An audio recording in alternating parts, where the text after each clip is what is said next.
In this video, we uncover the shocking reality of how doctors who championed hand washing in the past were not only insulted and ridiculed, but were also confined to psychiatric institutions. Meet Hungarian scientist and physician Dr. Ignaz Semmelweis. He worked in Vienna General Hospital in Austria, which had two separate maternity wards, one which was staffed by the male doctors and the other by the female midwives. So over time, he noticed this peculiarity that the mortality rate from puerperal sepsis was much lower when midwives or midwives in training were delivering babies. Women under the care of doctors or medical students, however, had a much higher mortality rate. The doctor tested a number of hypotheses. Semmelweis investigated whether a woman's body's position during birth had an impact. He studied if the literal embarrassment of being delivered by a male doctor caused the fever and the death. He thought maybe it was the priests coming that scared the new mothers to death. So as silly as all of this might sound now, Semmelweis systematically assessed each factor and ruled them out.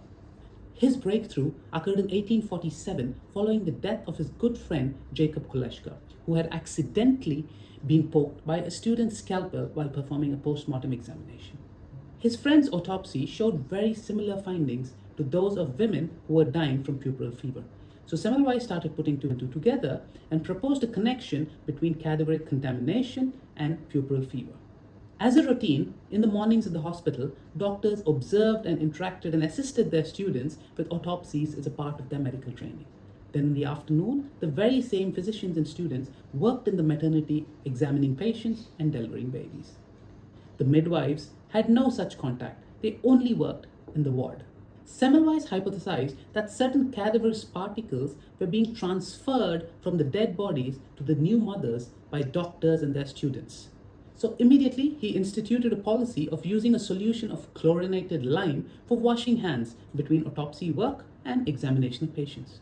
The germ theory was not well established back then. So he only did this because he thought that he could remove the putrid smell of infected autopsy tissues, and perhaps this destroyed the miasms that he thought were causing the puerperal sepsis. However, the results were amazing.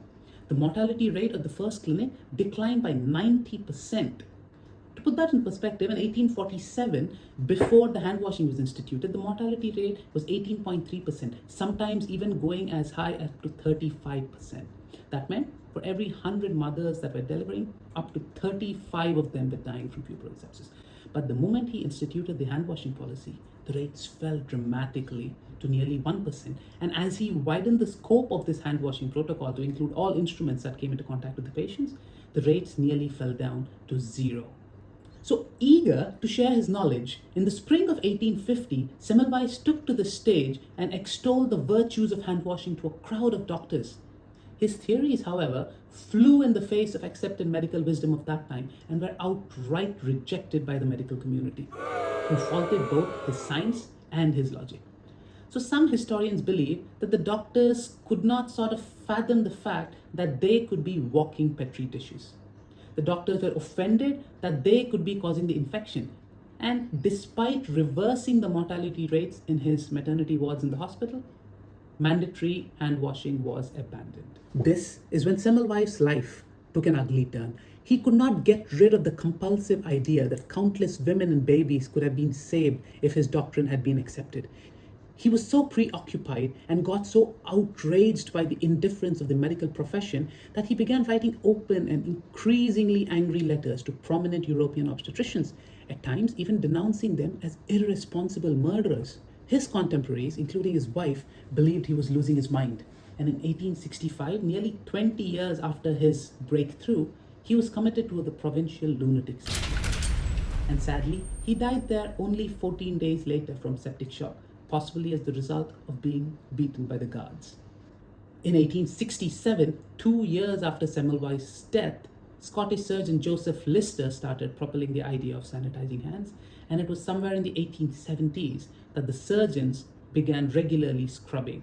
But the importance of everyday hand washing did not become universal till about a century later. It wasn't until the 1980s that hand hygiene was officially incorporated into the American health with the first national hand hygiene guidelines. Medical innovations and discoveries have always been tough and hard fought. But it's through the perseverance and dedication of people like Semmelweis and others we've come to recognize that the importance of small, simple yet impactful measures like hand washing. If you'd like to hear more about the fascinating stories of medical breakthroughs or have any questions, feel free to share in the comment section below. So, thank you for joining, and until next time, stay curious and stay healthy.